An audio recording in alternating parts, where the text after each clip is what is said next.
સમાજ માટે નીકળીએ, કલ્યાણ કરીએ, કોકનું સારું થાય. કથા તો સુંદર સુંદર છે. આ હમણાં જ આપણે ઉમિયા ધામથી પધાર્યા હતા, ઊંઝાથી પધાર્યા. ભાઈએ સરસ મજાની વાત કરી, પવન અને વંટોળિયાની વાત કરી કે બેમાં ભેદ શું છે, એની સુંદર વાત કરી. તો વંટોળિયાની જ કથા આવી લ્યો. એક રાક્ષસી વંટોળિયો બનીને આવ્યો છે, કૃષ્ણ ભગવાનને લઈ જાય છે. કૃષ્ણ ભગવાન કે જ્યાં લગી ઉર્ધ્વ ગતિ થાય ત્યાં લગી વાંધો નહીં, પણ હું ગોકુલ છોડીને નથી જવાનો, મારો નિયમ છે.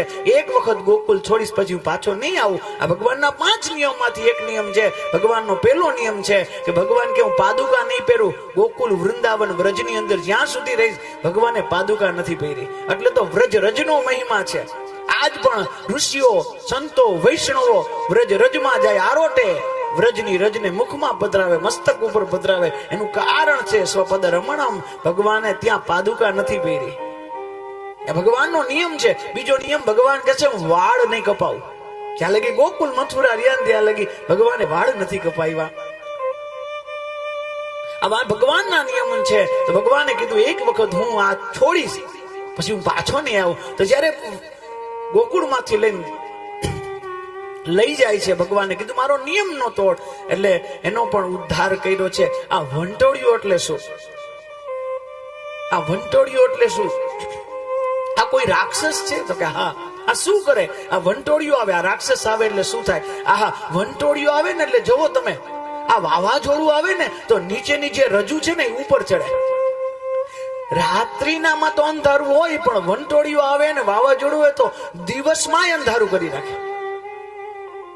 હવે જો આવી કથાઓમાંથી જો રૂપક લ્યો તમે, આ વંટોળિયો એટલે શું? આ જીવન માણસ જીવે છે ને, આ વાવાઝોડા રોજ નું આવે, કોક દી વાવાઝોડા આવે. આ વાવાઝોડું શું? આ કામનાનો આવેશ છે. આ રોજ નું આવે, આ કામનાઓનો આવેશ છે. કામનાઓ આવે ત્યારે શું થાય? આ રજ ઉપર ચડે. આ રજ એટલે રજોગુણ. અને રજોગુણ શું કરે?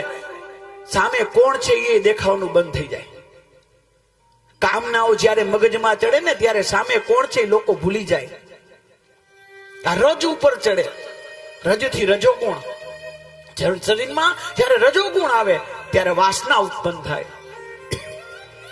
સામે કોણ છે એ દેખાતું બંધ થઈ જાય. દિવસ હોવા છતાં રાત્રિનો અનુભવ થાય.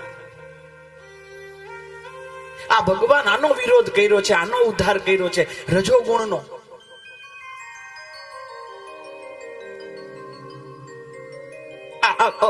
અવગુણ છે ને, અવગુણ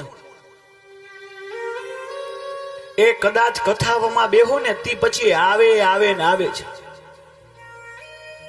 આ અવગુણ જતા નથી રહેવાના, એ તો આવવાના આવવાના આવવાના જ છે. રામચરિત્ર માનસમાં પંચવટીમાં લક્ષ્મણ, સીતાજી અને રામ, આ 3 જણા સત્સંગ કરતા. 3 જણા. આપણે તમારે મારા નિખિલભાઈ નહીં, ભગવાન રામ, લક્ષ્મણ અને સીતાજી આ 3 સત્સંગ કરતા હતા. સત્સંગ પૂરો થયો તો પણ સુપનખા આવી, તોય આવી. હવે સત્સંગ પૂરો થયો તોય આવ્યું. અવગુણ છે. એ તો સત્સંગ પૂરો થાય તોય આવે આવે અને આવે જ છે.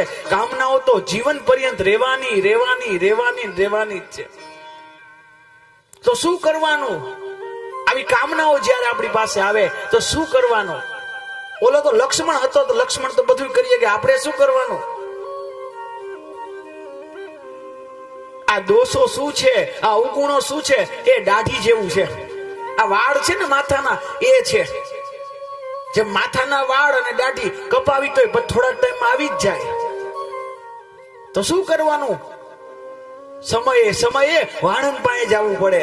બસ હું મારું એવું જ કહેવાનું, આમ અવગુણો તો આવવાના આવવાના ને આવવાના, પણ જ્યારે અવગુણો વધી જાય ને ત્યારે અહીંયા ભગવાનની કૃપાથી કોઈ સદગુરુ રૂપી વાણંદ પાસે બેસી જવાનું અને એ પાછું વધારો સ્વચ્છ અને સ્વચ્છ કરી દે.